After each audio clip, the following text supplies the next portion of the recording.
తీసుకొని వెళ్తున్నారు. రాత్రి వేళ గమనించండి ప్రియమైన దేవుని బిడ్డలారా, ప్రియమైన దేవుని సంగమా.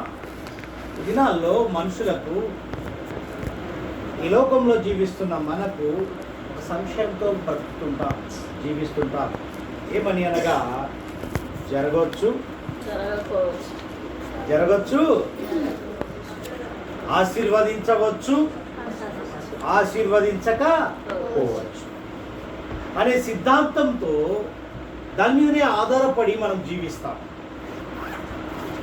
ఒక వ్యక్తి అనుకున్న విధానాన్ని దేవుడు పరిగణలోకి తీసుకున్నాడు. ఆ వ్యక్తి నా గురించి ఏమనుకుంటున్నాడు, ఆ వ్యక్తిలో ఉన్నటువంటి అనుభవం ఏంటి, ఆ వ్యక్తిలో ఉన్నటువంటి వ్యక్తిత్వాన్ని ఏ విధంగా వ్యక్తపరుస్తున్నాడు అనేది గమనిస్తే ఈరోజు నేనే కావచ్చు, మీరే కావచ్చు, మనమందరము కావచ్చు. ఈ రాత్రి వేళ గమనించండి, ఇక్కడ విశ్వాస జీవితంలో ఇది ఎక్కువ లోటు కనపడుతుంది. విశ్వాసంతో నడుస్తుంటాం, కానీ జరగచ్చు, జరగకపోతే అవిశ్వాసాన్ని చోటు చేసుకొని జీవిస్తాం. ఇక్కడ గమనిస్తే దేవుడు జ్ఞానం ఇస్తాడు. ఎంతమందికి నమ్మకం ఉంది? హల్లెలూయా. దేవుడు జ్ఞానం ఇస్తాడు అని ఆశ కలిగి ఉండాలి మనం కదా. దేవుడు ఇస్తాడనే నమ్మకము నీలో కలిగినప్పుడే అది పొందుకుంటావు. అంతేనా? జ్ఞానం ఎంతో నీ నమ్మకం కూడా, అంటే నీ విశ్వాసము ఆ విధంగా ఆధారపడి ఉంటుంది. ఇక్కడ గమనిస్తే జ్ఞానము అడగడము కోసము ఏం కావాలి? విశ్వాసం కావాలి, అంటే నమ్మకం కావాలి. దేవుని యొద్దకు రావాలంటే ఒక నమ్మకం కావాలి. నేను అనుకున్నది ఆయన నెరవేరుస్తాడు అనే నమ్మకం నీలో కలిగినప్పుడే అది నీకు పొందుకోగలవు, నీకు అది దక్కుతుంది. అవునా? ఒక నమ్మకం లేని, ఒక విశ్వాసంతో నువ్వు అడుగు పెట్టనప్పుడు ఆ కార్యము నీ పట్ల జరుగుతుందా? ఈ కుటుంబము ఆశించిన విధంగా చిన్నబిడ్డలను ప్రార్థన చేసుకోండి అని చెప్పడము దేవుని నిర్ణయం. యెహోవా యందు భయభక్తులు కలిగిన జీవితంతో ఉన్నవారు పిల్లలను అలా పెంచడంలో, ఆయన యందు భయభక్తుల జీవితంతో ఉన్న ప్రతి ఒక్కరి అనుభవం ఎలా ఉంటుందంటే ఆ రుచి చూసిన వారికి తెలుస్తుంది. ఇక్కడ కూడిన వాళ్ళందరూ రుచి చూశారని నమ్ముచున్నాను. దేవునికి మహిమ కలుగును గాక. ఇక్కడ గమనించండి, విత్తనం వేశారు వాళ్ళు, ప్రార్థన చెయ్యండి అన్నారు. వస్తుందో రాదో చూద్దాం బిడ్డ అన్నారా? అందుకే ఈ రాత్రి వేళ మాట్లాడుచున్న మాట జరగవచ్చు, జరగకపోవచ్చు, ఆశీర్వాదము వస్తుంది, రాకపోవచ్చు అనే సంశయము ఎక్కువ విశ్వాసంతో కూడిన వారికే ఉంటుంది. అవిశ్వాసులు అంటాం, కానీ అవిశ్వాసుల కంటే విశ్వాసంతో ఉన్న వారికే ఎక్కువ జోడు చేసుకుంటుంది. రాత్రి వేళ గమనించండి ప్రియమైన దేవుని బిడ్డలారా, విశ్వాసము కోసము మనం ఏం చేయాలి? వాక్యము వినాలి, చదవాలి. అంటే వాక్యం అనగా దేవునితో మాట్లాడడమే. దేవునితో నువ్వు ఎంతగా మాట్లాడతావో అంత జ్ఞానం పొందుకుంటావు, అంత నమ్మకము నీలో చోటు చేసుకుంటావు. రాత్రి వేళ గమనించండి, మనకున్న ప్రతి సమస్య కొండలాంటి సమస్యలే. ఒక్కొక్కటి తక్కువ కాదు, అది మామూలుగా ఉండవు, కదిలిస్తే ఒక్కొక్కరికి. ఆ కొండలాంటి సమస్య, అవిశ్వాసంతో ఉన్నటువంటి సమస్య పోయేదాకా ఏం చేయాలి? అడుగుతూనే ఉండాలి. అవునా? దేవుణ్ణి అడిగే కొద్దీ నీకు విడుదలవుతుంది. ఒకటే అయిపోయింది ఇచ్చాడు ఇంకా నీ గమ్ముకుంటే ఇంకొకటి రెడీగా ఉంటుందా? అనుభవం నేర్పుతుంది అలా. ఇక్కడ గమనించండి ప్రియమైన దేవుని బిడ్డలారా, యాకోబు గారు తన అనుభవంలో ఒక చక్కని మాట ఈ రాత్రి వేళ, ఒక అద్భుతమైన మాట యాకోబు గారు తన దర్శనంలో చూసిన మాట మనకు బయలుపరుస్తున్నాడు. Haven started.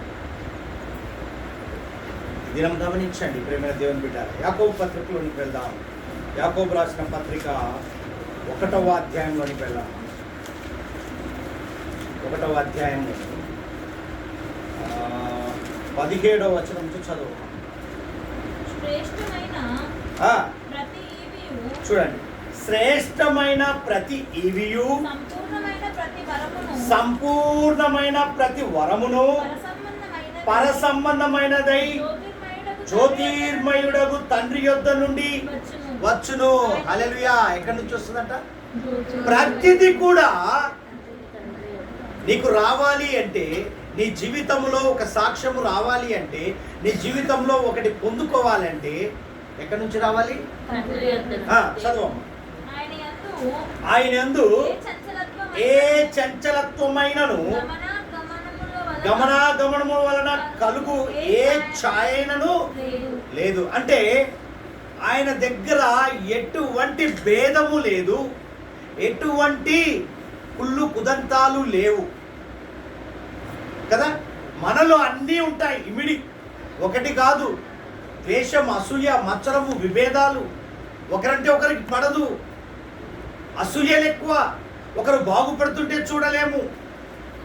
కానీ ఇక్కడ చూడండి, యాకోబు గారు తన అనుభవంలో బయలుపరుస్తున్న మాట 18వ వచనంలో, ఆయన తాను సృష్టించిన వాటిలో మనము, ఎవరండి మనము? ప్రథమ ఫలముగా ఉండునట్లు సత్యవాక్యము వలన మనలను తన సంకల్ప ప్రకారము. హల్లెలూయా. ఆషామాష వ్యక్తివి కాదు, తన సంకల్పము చొప్పున. ఏమంటున్నాడు ఇక్కడ రాయబడిన మాట చూడండి, తాను సృష్టించిన, అన్నీ సృష్టించాడు దేవుడు. ఆరంభం నుంచి ఆదికాండంలో చూసుకుంటూ వెళ్తే 6-7 దినాల వరకు కూడా దేవుడు గొప్ప కార్యాలు చేసుకుంటూ 6వ దినం నుంచి మొదలుపెట్టి 7వ దినంలో ఎక్కడికి వచ్చాడు? మన దగ్గరికి వచ్చాడు. ఇక్కడ అంటున్న మాట ఏంటంటే, సృష్టించిన వాటిలో మనము, ఎవరండి? మనము. ఇక్కడ కూడి ఉన్న వారందరము ప్రథమ ఫలము, జ్యేష్ఠత్వము, మొదటి వారము. చూడండి ఎంత చక్కగా అంటున్నాడు. ప్రథమ ఫలముగా ఉండునట్లు సత్యవాక్యము వలన. హల్లెలూయా. ఏమన్నా రాయబడింది ఇక్కడ? సత్యవాక్యము వలన మనలను తన సంకల్పము ప్రకారమే కనెను. హల్లెలూయా. ఏదో నువ్వు అందరు ఎలా పుట్టారో నేను పుట్టాను అనుకుంటున్నావేమో. నువ్వు వేరు, లోకంలో ఉన్నవారు వేరు. హల్లెలూయా. నేను ఎంచుకున్న విధానం, దేవుడు ఏర్పరచుకున్న విధానం, నేను నిలబెట్టడానికి కొరకై నీకు ఒక సాక్ష్యాన్ని పెట్టాడు.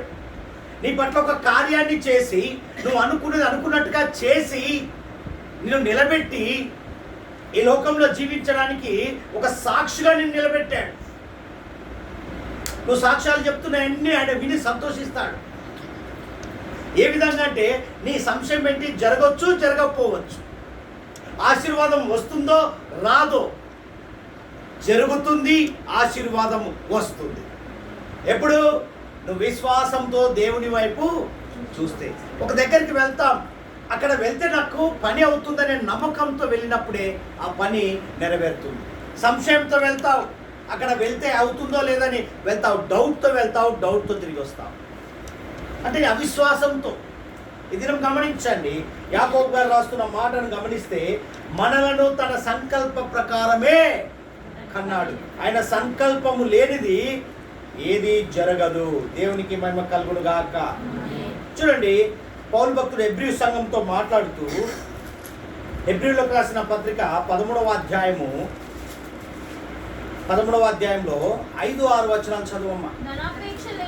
ధనాపేక్ష లేని వారై మీకు కలిగిన వాటితో తృప్తియుండుడి, నిన్ను ఏమాత్రము. హల్లెలూయా. నువ్వు ఆషామాష వ్యక్తివి కాదండి. ఆయన సంకల్పము చొప్పున ఆయన కనియున్నాడు, నిన్ను నిలబెట్టుకున్నాడు. నువ్వు ఎక్కడ పడిపోతావో అని చెప్పి నిత్యము నిన్ను వెంటాడుతూ అనుక్షణము నీకు జన్మనిచ్చిన తల్లిదండ్రుల కంటే పర్యవేక్షణలో ఉన్నాడు. ఇక్కడ గమనించండి, రాయబడిన మాట, ధనాపేక్ష లేని వారై మీకు కలిగిన వాటితో తృప్తి పొందియుండుడి. నిన్ను ఏమాత్రము విడువను, నిన్ను ఎన్నడూ ఎడబాయను. హల్లెలూయా. ఆయన ఎన్నడూ విడవడు, ఎడబాయనని వాగ్దానం చేస్తున్నాడు. ఎప్పుడు నీవు ఆయన మీద ఆధారపడి జీవించినప్పుడు, ఆయన మీద నమ్మకము కలిగి జీవించినప్పుడు, ఆయన వాక్యాన్ని ఎత్తిపట్టుకున్నప్పుడు, ఆయన వాక్యము సత్యము నా పట్ల నెరవేరుతుందని నువ్వు ఎప్పుడైతే నమ్ముతావో అప్పుడు నిన్ను విడువడు, ఎడబాయడు. హల్లెలూయా. దేవునికి మహిమ కలుగును గాక. ఇక్కడ అద్భుతమైన మాటలతో మనం హెచ్చరిస్తున్నాడు. అయితే ఇది చెప్తూ యేసుక్రీస్తు ప్రభువారు ఆయన ఏం చేశారో చూడండి. మత్తయి సువార్తలోనికి వెళ్దాం. మత్తయి సువార్తలోనికి వెళ్దాం. 3వ అధ్యాయంలోనికి వెళ్ళమ్మా. 3వ అధ్యాయంలోనికి వెళ్ళు. చదువమ్మా మొదటి నుంచి. ఆ దినముల యందు బాప్తిసమిచ్చు యోహాను వచ్చి పరలోక రాజ్యము హ్యావెన్ స్టార్టెడ్. జాగ్రత్త సుమా, పరలోక రాజ్యము ఈ దినము పరలోకము దిగి వచ్చి ఉంటుంది. గమనించండి ఏమని వ్రాయబడిందో చూడండి. ఆ దినము యందు బాప్తిసమిచ్చు యోహాను వచ్చి పరలోక రాజ్యము సమీపించి ఉన్నది, మారు మనసు పొందుడని యూదయారణ్యంలో ప్రకటించుచుండెను. అరణ్యంలో ప్రకటిస్తే జనాలు ఉంటారండి? ఉంటారా? అరణ్యము లాంటి ప్రజల మధ్యలో దేవుని సందేశాన్ని విడుదల చేశాడని అర్థం. ఈ దినం మనం జీవిస్తున్న ప్రాంతాలు అంటే అరణ్యము లాంటి ప్రజలు. అంటే అరణ్యం ఎలా ఉంటుందంటే, ఎలా ఉంటుందండి? చూడ్డానికి భయంకరంగా ఉంటుంది. కనబడకుండా ఉన్నట్టుగా ఉండి విషపు లాంటి మనుషుల మధ్యలో, తేల లాంటి మనుషుల మధ్యలో జీవిస్తున్న మనకు పరలోకము సమీపంగా ఉన్నదని తెలియజేస్తున్నాడు ఈ దినం. అంటే నువ్వు జీవిస్తున్న విధానంలో నువ్వు మారు మనస్సు కలిగి జీవించాలని దేవుని ఉద్దేశం. ఒకటే సింపుల్గా చెప్తున్న మాట చూడండి.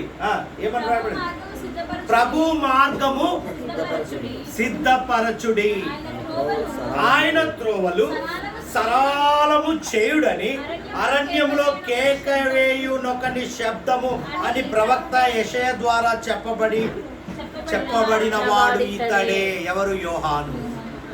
యోహాను గారు చెప్తున్నారు అరణ్యంలో, అయ్యా పరలోక రాజ్యము సమీపంగా ఉన్నది, మారు మనసు కలిగి ఆయన మార్గాన్ని మనం సిద్ధపరచుకొని దాన్ని సరళము చేసేవారిగా మనం జీవిద్దాము. ఎందుకంటే ఇప్పటి వరకు సంశయంతో జీవిస్తున్నాం. ఆయన సంకల్పం చొప్పున మనం కని ఉన్నాడు. అది గుర్తెరగక ఈ లోకంలో జీవిస్తున్న మనం ఏం చేస్తున్నామంటే ఇటు అటు పోతూ ఉన్నాం. ఆయన మార్గాన్ని ఎంచుకోకుండా, ఆయన మార్గాన్ని సరళము చేయకుండా లోకంలో జీవిస్తున్న మనము లోకానుసారంగా జీవిస్తున్నాము అని గుర్తు చేస్తున్నాను. నువ్వు ఆయన మీద ఆధారపడి ఉంటే ప్రతిదీ సక్సెసే.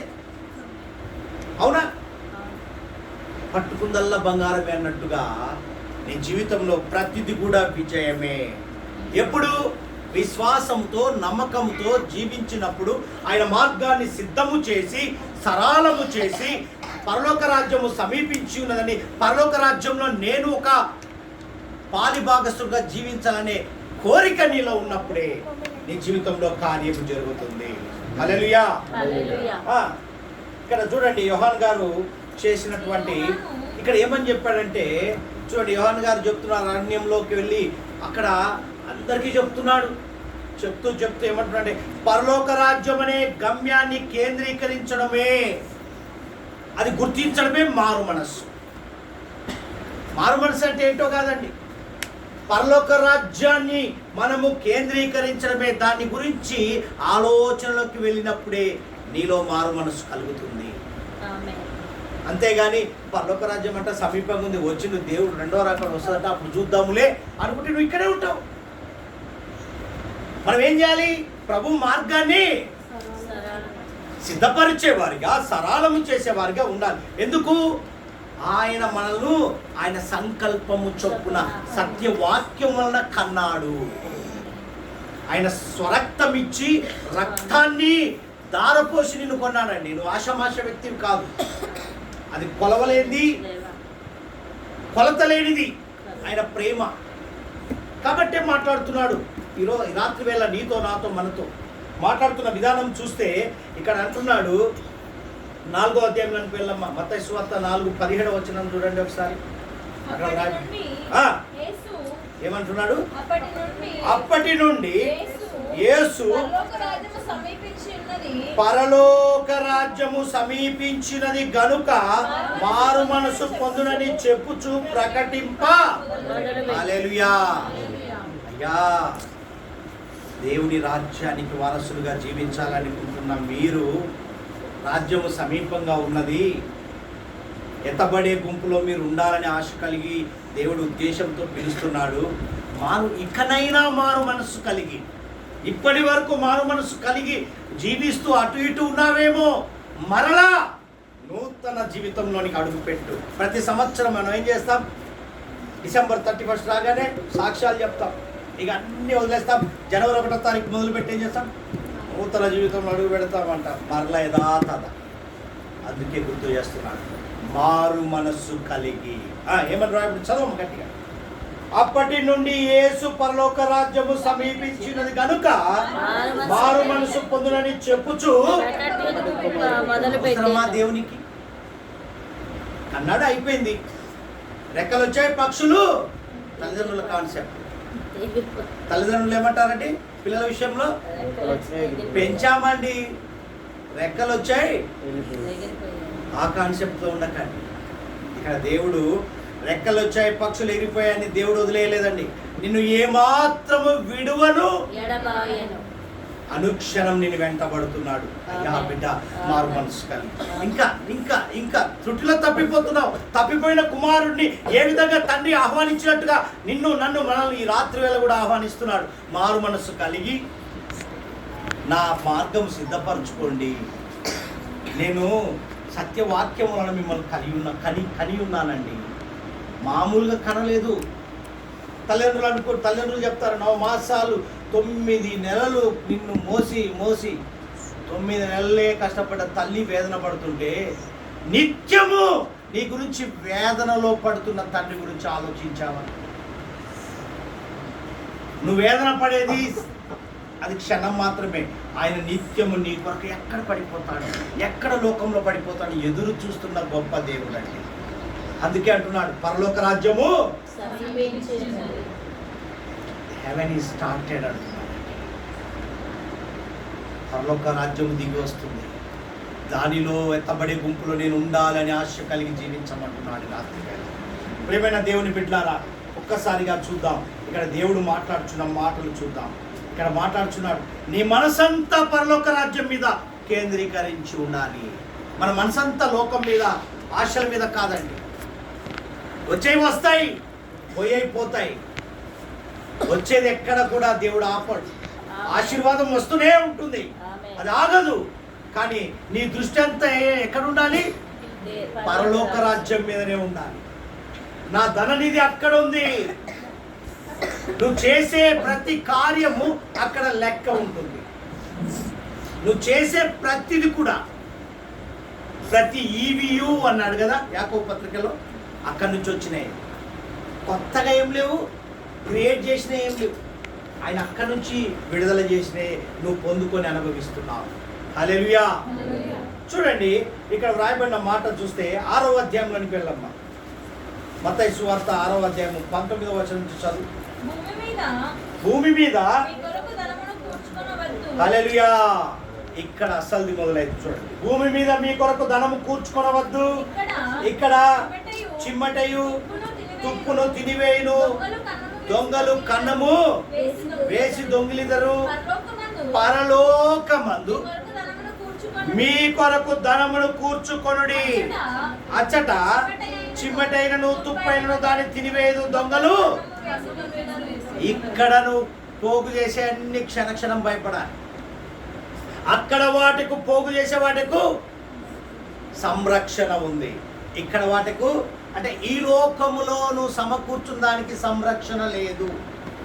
నేను ఖచ్చితంగా చెప్తున్నాను. ఎప్పుడైతే పరలోకం కొరకు నువ్వు చేస్తున్నప్పుడు, ఏంటండి ఇక్కడేంది, మన బ్రతకాలంటే అన్నీ ఉండాలి కదా అని అనుకోవచ్చు నీ కాన్సెప్ట్. ఇక్కడ అక్కడ తేడా ఏంటంటే, నీతి ఏం చేయాలి? మొదట నీతిని రాజ్యాన్ని వెదక. అప్పుడే నువ్వు నీతి న్యాయములు కలిగి జీవిస్తే అక్కడ లెక్క ఉంటుంది ఆయన. అదే సమకూర్చుకోవడం నీ ధనం.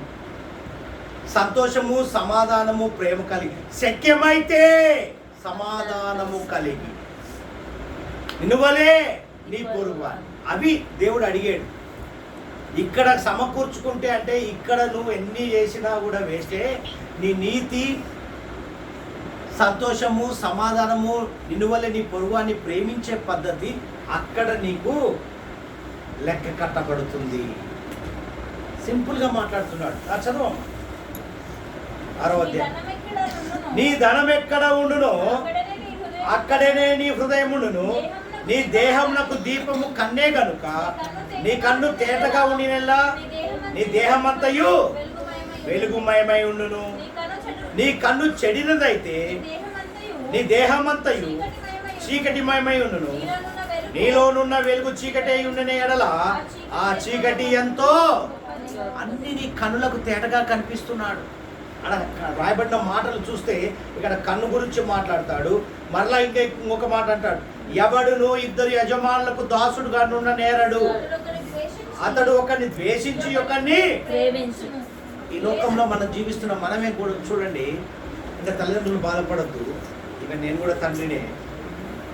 తల్లిదండ్రులు ఏమంటారంటే ఒకరిని ఒకలాగా చిన్నోడండి కదా, అంటే మనం మాట్లాడుకుంటున్నాము. ఇక్కడ దేవునికి పక్షపాతం లేదు. ఉద్యోగం చేస్తున్నాం. ఉద్యోగం చేసే దగ్గర ఎలా ఉంటారంటే ఒకరి మీద ప్రేమ ఉంటుంది, ఒకరి మీద ద్వేషం ఉంటుంది. అంటే ఆయన చెప్పినట్టుగా నడుస్తేనేమో ఆయన ప్రేమిస్తారు. అవునా? జరుగుతున్నదే. ఇక్కడ చూడండి, ఇద్దరు యజమానులకు దాసుడుగా నుండ నేరడు. అతడు ఒకరిని ద్వేషించి ఒకరిని ప్రేమించును, లేదా ఒకరిని పక్షంగా నుండి ఒకరిని తృణీకరించును. మీరు దేవునికి సిరికిని. ఇక్కడ కాన్సెప్ట్ ఏంటి? నీకు ధనము దేవుడా, లోకమా దేవుడా. లోకమైతే సిరికి దాసుడుగా అయిపోతావు, దేవునికి అయితే పరలోక రాజ్యానికి వారసుడిగా అవుతావు. హల్లెలూయా. ఏది కావాలో నిర్ణయించుకుంటున్నాను ఈ దినం. నేను అక్కడ వారసునిగా జీవించాలనే దృక్పథం నీలో ఉండాలని దేవుడు ఎదురు చూస్తున్నాడు. హల్లెలూయా. నీ సంకల్పం ఒకటే. ఈ రాత్రి వేళ ఆయన సంకల్పం చొప్పున నిన్ను కన్నాడు. నీ సంకల్పము పరలోక రాజ్యం. నేను వారసునిగా జీవించాలి. అక్కడ నేను వారసుని. ఇక్కడ ఈ లోకంలో ఎంత వారసునిగా ఉన్నా వేస్టే. హల్లెలూయా. ఇక్కడ నువ్వు సంతోషపడ్డానికి కొరకే, నీ ఘనత కొరకే. ఆయన ఘనత రావాలి అంటే నువ్వు వారసుడిగా జీవించాలి. హల్లెలూయా. చదవమ్మా. అందువలన నేను మీతో చెప్పినదనగా ఏమి తిందుమో ఏమి త్రాగుదుమో అని నీ ప్రాణమును కూర్చైనను, ఏమి ధరించుకుందుమో అని నీ దేహమును కూర్చైనను చింతపడకుడి. మన చింత అంతా ఇదే. మన చింత అంతా ఏముంటుందండి? ఏం కట్టుకోవాలి, ఏం తిందామా, ఏం చేద్దామా, ఇదే పోరాటం. ఉదయం మొదలు పెట్టుకుని రాత్రి పరుణ దాకా ఇదే చింత. చదువు. ఆహారము కంటే ప్రాణమును, కంటే దేహమును తుచ్చమైనవి అంటున్నాడు. చూడండి చూడండి చూడండి. పక్షులను చూడుడి, అవి విత్తవు, కోయవు, కొట్లలో కూర్చుకొనవు, అయినను నీ పరలోకపు తండ్రి వాటిని పోషించుచున్నాడు. హల్లెలూయా. చూసారా? అవి ఏమన్నా సమకూర్చుకుంటున్నాయా? Bank balance పెట్టుకుంటున్నాయా? అయినా దేవుడు పోషిస్తున్నా. మరి నిన్ను కూడా ఆయన సంకల్పము చొప్పున సత్యవాక్యం వలన కన్న దేవుడు నిన్ను వదిలిపెడతాడా? నువ్వు ఏ విధంగా జీవిస్తున్నావో గమనిస్తాడండి. నిన్ను పోషిస్తాడు. ఊరుకొని నిలుచుండి చూడుడి అన్నాడు. నేను ఉన్నవాడను అనువాడనై ఉన్నాను. మరి ఎందుకు భయపడుతున్నాను? మన చింత అంతా ఏంది? అమ్మో, దొరికినప్పుడే దోచుకోవాలి. మన కాన్సెప్ట్. పని ఉన్నప్పుడే దేవుని మర్చిపోతాం. ఎప్పుడు దొరుకుతుందా? చదవమ్మా. మీరు వాటికంటే బహు శ్రేష్ఠులు కారా, మీలో నెవడు చింతించడం వలన తన ఎత్తు మూరెడెక్కువ. ఈ చింతతో మనం ఏమైనా పెంచుకోగలమా? చదువు. వస్త్రములు గూర్చి మీరు చింతపడనేలా, అడవి పులి ఎలాగూ వెతుకుచున్నావో అలా ఆలోచించుడి. అవి కష్టపడవు, వడకవు. అయినను హల్లెలూయా. చూడండి ప్రేమైన దేవుని బిడ్డలారా, ఇక్కడ మాట్లాడుచున్న మాట గమనిస్తే ఎంత గొప్పగా మనం ఏం చేస్తామంటే చెడిపోయే ప్రార్థనలు చేస్తాం. ఏంటి చెడిపోయే ప్రార్థనలు? ఇక్కడ గమనించండి, క్రైస్తవుల్లో విశ్వాసుల్లో ఉండే వెలుగు చీకటి అయిపోతుందండి. మన జీవితాలను ఏం చేస్తున్నామంటే ఏమి తిందుమా, ఏమి త్రాగుదుమా అని చెప్పేసి ఈ మనలో ఉన్న వెలుగును, దేవుడిచ్చిన వెలుగును, ఆశీర్వాదాన్ని మన చేతులారనే చీకటి అనే బ్రతుకులోనికి వెళ్తున్నాం. ఈ రాత్రి వేళ గమనించండి ప్రేమైన సహోదరి సహోదరుల, ఇక్కడ గమనించండి, దేవుడు ఇచ్చాడు, దేవుడే పట్టుకెళ్ళాడనే కాన్సెప్ట్తో జీవిస్తాం కదా చాలామంది. ఇక్కడ గమనించండి, ఆ సిద్ధాంతం మీదనే ఉంటాం. దేవా నీకు వందనాలు అంటారు, అయిపోయింది. ఇక్కడ గమనించండి, దేవుని యొక్క మర్మాలు లోతుగా ఈ రాత్రి వేళ తెలుసుకుంటే ఈ అధ్యాయం మొత్తంలో దేవుడు బయలుపరిచాడా? చూడండి, దేవుడు నీ విశ్వాసాన్ని పరీక్షిస్తున్నాడు. ఈ రాత్రి వేళ ఏం చేస్తున్నాడండి? నీ విశ్వాసాన్ని పరీక్షిస్తున్నాడు. అందుకే 28-29 వచనాల్లో చూడమ్మా, 6వ అధ్యాయం. వస్త్రములను గూర్చి నీవు చింతింపనేలా, అడవి పులి ఎలాగా నెదుగుచున్నావో ఆలోచించుడి. అవి కష్టపడవు, వడకవు. అయినను సమస్త వైభవంతో కూడిన సొలొమోను సైతము వీటిలో నొకదాని వలనను అలంకరింపబడలేదు. నేనుండి రేపు పొయ్యిలో వేయబడు.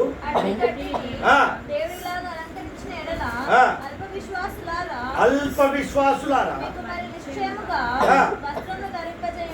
వస్త్రములు ధరింపజేయును కదా. ఏమి తిందుమో. చూడండి, ఇక్కడ సొలొమోనుతో పోల్చాడండి.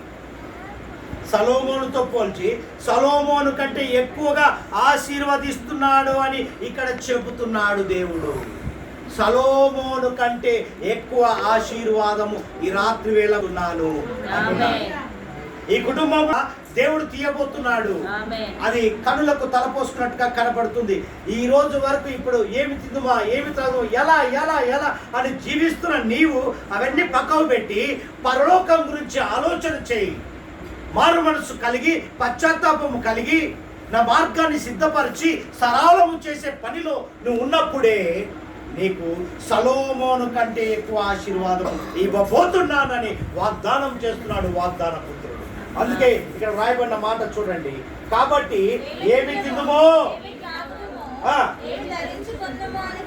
చింతింపకుడి, అన్యజనులు వీటన్నిటి విషయమై విచారింతురు. అవిశ్వాసంతో ఉన్నవారు విచారిస్తారు. నీవు ఆయన సంకల్పం చొప్పున సత్యవాక్యం వలన కనిన బిడ్డవు కాబట్టి నీకు అక్కర్లేదు అంటున్నాడు. చదువు. ఇవన్నీ నీవు కావాలనని నీ పరలోకపు తండ్రికి తెలియను. కాబట్టి మీరు ఆయన రాజ్యమును నీతిని మొదట వెదకుడి, అప్పుడు అవన్నీ మీకు అనుగ్రహింపబడును. నువ్వు చేయవలసిందేంది? దేవుని పని, దేవునికి మొరపెట్టడమే నీ పని. నీకు కావాల్సిందేందో ఆయన అన్ని సిద్ధపాటు కలగజేసి ఉన్నాడు. చదువు. రేపటిని గూర్చి చింతింపకుడి, రేపటి దినము దాని సంగతుల గురించి చింతించును. ఏనాటి కీడు ఆనాటికే చాలును. హల్లెలూయా, దేవునికి మహిమ కలుగును గాక. కాబట్టి ఈ రోజు గురించి, ఈ రోజే పరలోకము ఓపెన్ అయిందనుకోండి, ఏం చేస్తాం? నేనా నువ్వు అని పోటీ పడతాం. ఎత్తబడే గుంపులో నేను ఉన్నానా, నా కుటుంబం ఉందానా అనే ఆలోచనతో నువ్వు ముందుకు వెళ్ళు. అప్పుడు నీకు సొలొమోను కంటే ఎక్కువ ఆశీర్వాదం విడుదలవును గాక. హల్లెలూయా. ఇక్కడ ఏమంటున్నాడంటే ఒక చక్కటి మాట అంటున్నాడు, నువ్వు మొత్తం పరలోకం మీద ఫిక్స్ అవు. మన విశ్వాసం అంతా పరలోకం మీదనే ఉండాలి. అనుభవంలోనికి వెళ్ళాలి అంటున్నాడు ఈ రాత్రి వేళ. ఇది విశ్వాసం యొక్క నిజ స్వరూపము. ఏంటయ్యా అంటే ఇదే విశ్వాసం యొక్క నిజ స్వరూపం. ఏంటంటే మన కాన్సెప్ట్ అంతా పరలోకం మీదనే ఉండాలి. అప్పుడే నీ విశ్వాసం బలపరచబడి నీకు ఏమి కావాలో దేవుడు ఇచ్చేస్తాడు. వస్తుందో రాదు, జరగచ్చో జరగకపోవచ్చు, నా సమస్యలు తీరుతాయో తీరవో అనే సంశయంతో బ్రతుకుతున్న నీకు ఈ రాత్రి వేళ చెప్తున్న మాట ఏంటంటే సొలొమోను కంటే ఎక్కువ ఆశీర్వాదము విడుదల చేస్తున్నాను ప్రియ నా కుమారుడా కుమార్తె. ఈ గృహంతో పాటు ఈ గృహంలో ఉన్న వారికి చెబుతూ వచ్చిన వారందరికీ చెప్తున్నాడు, నా కాన్సెప్ట్ ఒకటే, మిమ్మల్ని ఆషామాష కనలేదు, నేను సత్యవాక్యం వలన నా సంకల్పం చొప్పున మిమ్మల్ని కని ఉన్నాను కాబట్టి మిమ్మల్ని ఏమాత్రం ఏడవను. ఏ సమస్యల్లో ఉన్నా రేపటి గురించి చింతించకు, నువ్వు ఏనాటి కీడు ఆనాటికే. కాబట్టి నువ్వేం చేయాలి, నాకు మొరపెట్టుము, నీకు ఉత్తరం ఇస్తాను. కాబట్టి నీ సమస్యలేంటో నా ముందు పెట్టు, నేను తీర్చేవాడిని నేనున్నాను. నీ పని ఏంటి, నీ దృష్టి మొత్తము హెవెన్ మీద ఫిక్స్ అయి ఉండు, పరలోకమే నీ దృష్టి. కాబట్టి దాని మీద నువ్వు ఉన్నప్పుడే, కేంద్రీకరించినప్పుడే నీకు విడుదల చేయబోతున్నాను అంటున్నాడు దేవుడు. దేవుడి మాటలు దీవించును గాక.